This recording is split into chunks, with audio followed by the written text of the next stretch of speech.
Zvukový projektor neboli soundbar HLX56S je novinkou od společnosti LG. Vzhledem k tomu, že v minulých dnech dostali ocenění ACE, podívejme se na uživatelské rozhraní tohoto zajímavého přístroje. Začneme od samotného nastavení. Zde vidíte, že kromě nastavení jazyků obrazu zde máme zvuk. Zajímavostí tohoto přístroje je bezdrátové připojení subwooferu neboli basové jednotky, takže nepotřebujete drát, stačí umístit kamkoliv v místnosti, spárovat a vše funguje jak má. Samozřejmě, že zde máte i možnost nastavení synchronizace zvuku s obrazem. Připojení sítě tohoto přístroje je možno využít jak bezdrátového, tak drátového. Vstupu LG má několik, kromě 2 HDMI vstupů přenosného jacku pro 3,5. Velikost je zde optický vstup například pro starší televizor nebo satelitní přijímač. K soundbaru dostanete i dokovací stanici pro iPod. Zde můžete připojit z připojeného iPodu, pak můžete přehrávat jak filmy, tak videa, tak hudbu. Přístroj samotný neumí převádět video do HDMI, takže musíte, abyste se podívali i na obraz, připojit ještě klasický žlutý video vstup do televizoru a přepnout. Podívejme se dál.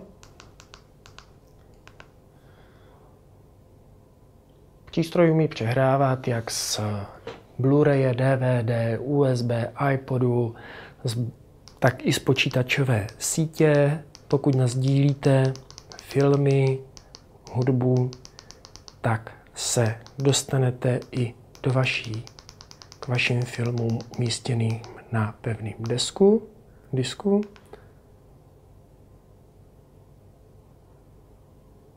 A pak si můžete přehrávat jak videa, tak hudbu bez problémů. My se podíváme na pevný disk, který máme připojený. Vidíte, že se načte bez problémů. USB vstup je bohužel ale na čele tohoto přístroje, což je přece jen trošku nepraktické, pokud chcete mít pevný disk připojený pořád. My se podíváme na testovací soubory. S jakýmikoliv formáty nemá tenhle přístroj problémy, ani s MKV soubory, ani s DivX filmy. Všechno funguje jak má, jak vidíte, i velmi náročný film se přehrává bez jakýchkoliv chyb obrazu.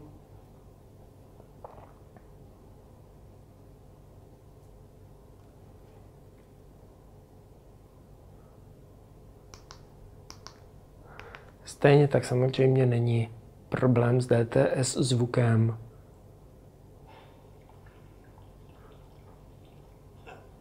Z titulky.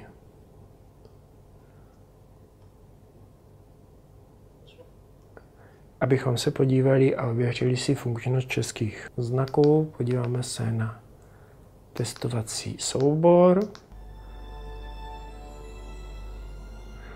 A zde vidíte podporu českých znaků. Fonty jsou pěkně čitelné, černě orámované, takže i na světlém pozadí jsou hezky čitelné.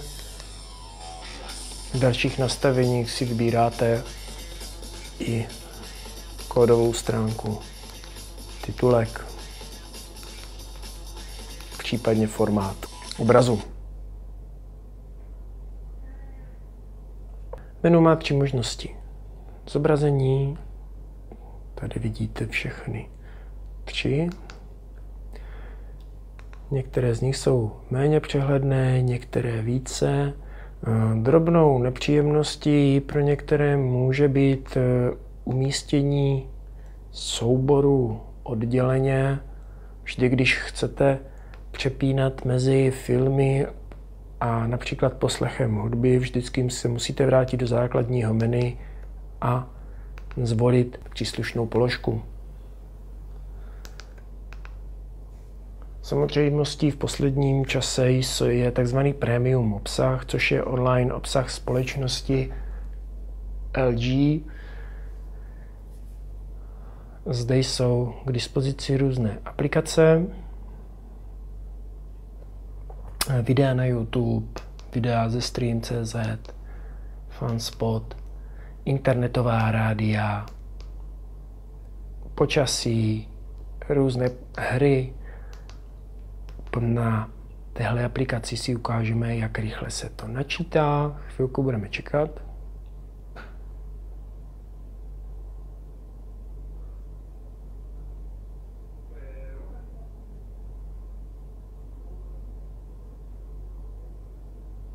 A už vidíte, že VTuner se nám načetl. Můžeme poslouchat internetové rádia.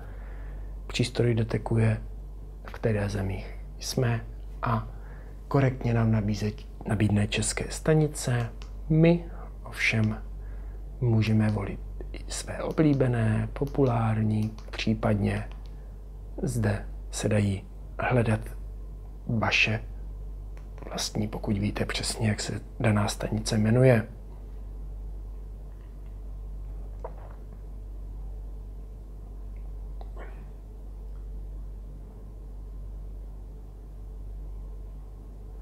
Nechybí samozřejmě i možnost sledování fotografií, ať už vašich nebo vašich známých z Picasa webu, O2, zprávy z ČTK a Google Maps.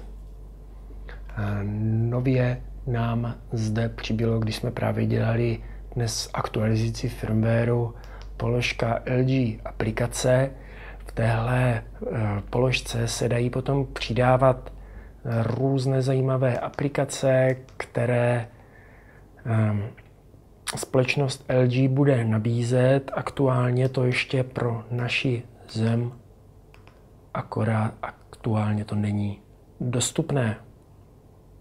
Chvilku nám to fungovalo, potom se nám objevil další update. Vypadá to, že vzhledem k tomu, že to je úplná novinka, tak to LG ještě ladí. A poslední, na co se podíváme, jak rychle nám naběhne Blu-ray. Takže vkládám disk do přístroje, do sloty mechaniky.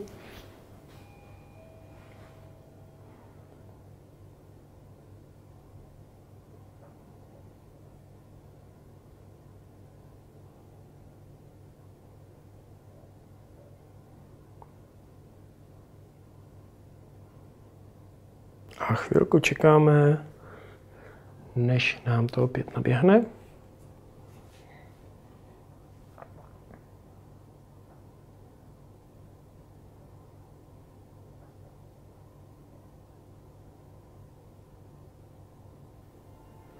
A sami jste si mohli spočítat, jak je velká prodleva mezi vložením a načtením Blu-ray filmu.